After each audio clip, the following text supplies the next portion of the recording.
And this vantage point, as you can see, look at you can see the cars. I mean, it just takes you back to how horrible it was that day. The debris. Kathleen Cattrall watched it all unfold from a small Amish market in the shadow of the Twin Towers. Memories, now tucked away in a small box. I have not opened this box since I packed it away a few days after September 11th. I just marked it 9/11. She kept the magazine articles, the letters of encouragement from a fifth-grade class, and one pair of shoes. These are the shoes I was wearing that day, and I've always saved them. I mean, it's kind of crazy, right? Not the high heels she usually wore, low heels, because she had many errands to run that day. And I knew I was going to have to walk a lot, and I needed really, really comfortable shoes, so I wore these.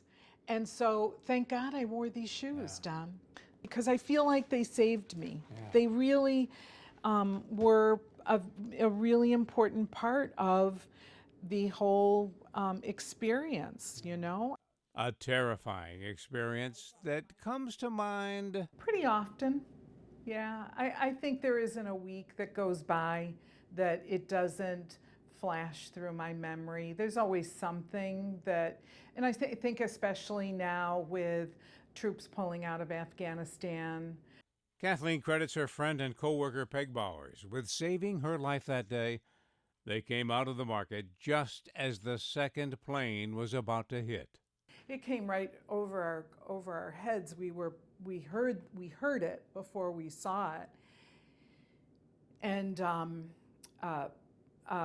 Peg pushed me up against the building, and we looked up, and there the plane just, I mean, I felt, I can see it today, I feel like I could just reach out and touch it. It was so low and so close. Something we don't talk about.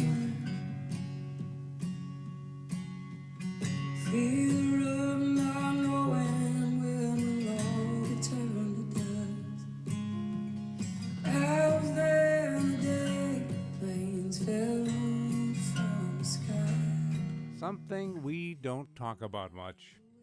The words came to Kathleen in a songwriting with Soldiers workshop with Grammy Award-winning musician Bonnie Bishop. Kathleen's husband, Don Alhart, was an officer in Vietnam, a West Point grad.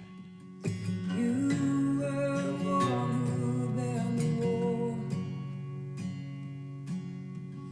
I never lived through anything like that before. When I came home, I had made a comment to him just offhand. I said, well, now we share something. We both know the terrors of war, because I have experienced war. And he said, no, my experience in Vietnam was nothing like yours. I was prepared for Vietnam, he said. No one could have prepared Kathleen for what she saw that day. That terror, seeing things that I never had imagined I would ever see in my life, they haunt me to this day.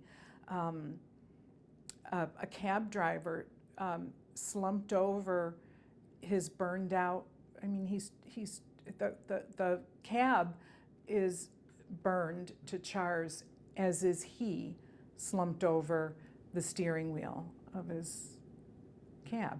I mean, those images, yeah. So, yeah, now I know what fear really means, yeah. Seeing all those people burning in the streets, now I know what fear really means. The terrors of war thrust upon a businesswoman in New York, grateful 20 years ago for the fellow members of her Rotary Club who flooded her yard with American flags. I always knew that Rotary would be there for me. I already knew, I knew that you and all of those friends were always there for me.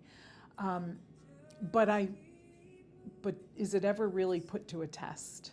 And it was put to a test. So I know now that I can depend on friendship. friendship that has carried her through, and memories, some tucked away, and others strengthened with music. It is always a very painful thing to talk about.